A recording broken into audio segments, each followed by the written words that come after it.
Hey guys, welcome back to my channel. I'm Rory, the Rustic Cook. So on today's episode, I'm going to show you guys how to make my version of Jamaican chicken noodle soup.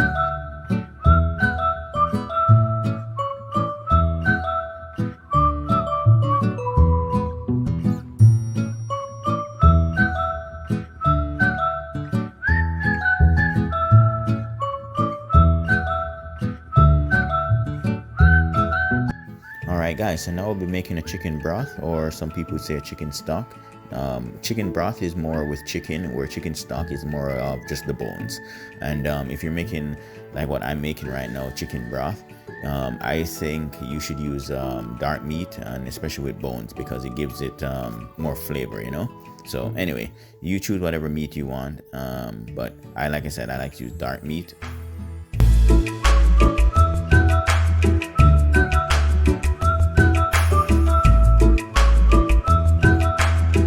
Remember guys, this is the rustic style. You know, there's many different versions of chicken noodle soup, or Jamaican chicken noodle soup, or just Jamaican soup, and so this is my version. So you guys can add other vegetables if you want. You don't necessarily have to use celery, but definitely for me, I like celery, onions, and carrot as the starter, as the mise en place, you know, the base of my soup. So and definitely I like potatoes, and if you're Jamaican, Caribbean, I'm sure you like your dumplings as well. But like I said guys, there's different versions of Jamaican chicken soup or chicken noodle soup, and you just do it as you like, you know. I'm just showing my version. All right, enjoy.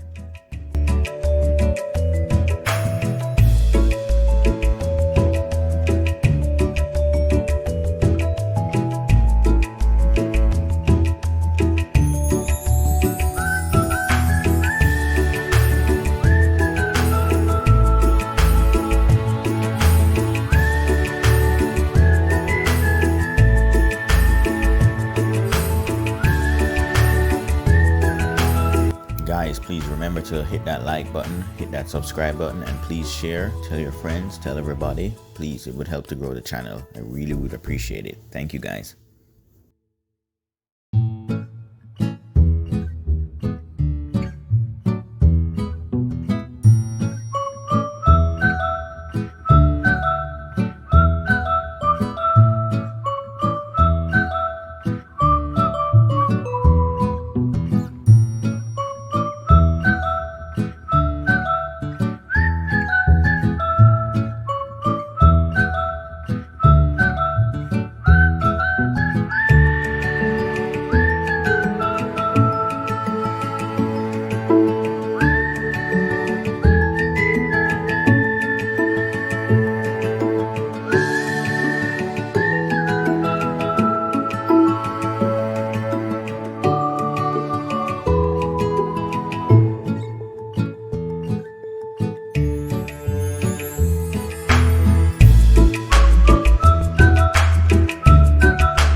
So now it's time for me to add my Grace Cock soup mix, and I'm adding 2 packets. One of them has noodles in there, and the other one it's pumpkin spicy mix.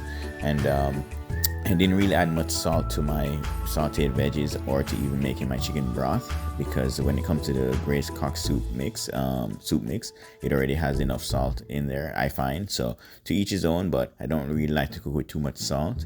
And yeah, and then once you add the braised cock soup mix in there, I would put it on simmer and let it simmer for at least 20 minutes until the potatoes and the Jamaican dumplings and the carrots are cooked. You know, you don't want them soggy, but you want them cooked. So I would say let it simmer for a good 20 to 30 minutes.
Alright guys, so listen, my Jamaican dumplings aren't the best. I still have a long way to go when it comes to making them, but I will let you know, they do come out good, they are tasty, but I do need to work on the size, and I do need to work on making them look a lot more better.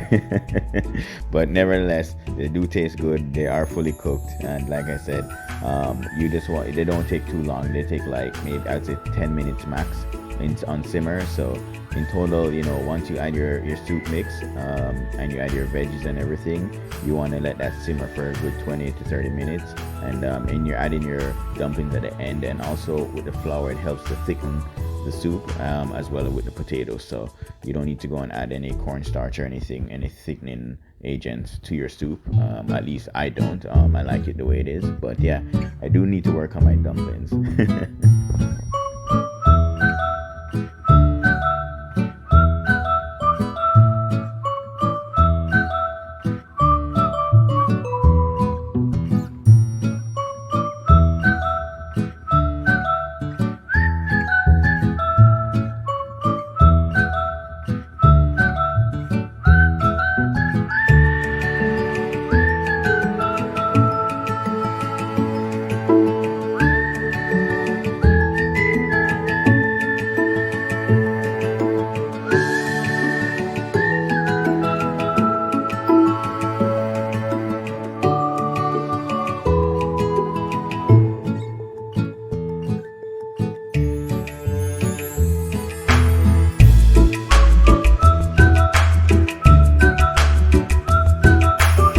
You have to remember to share, like, and subscribe.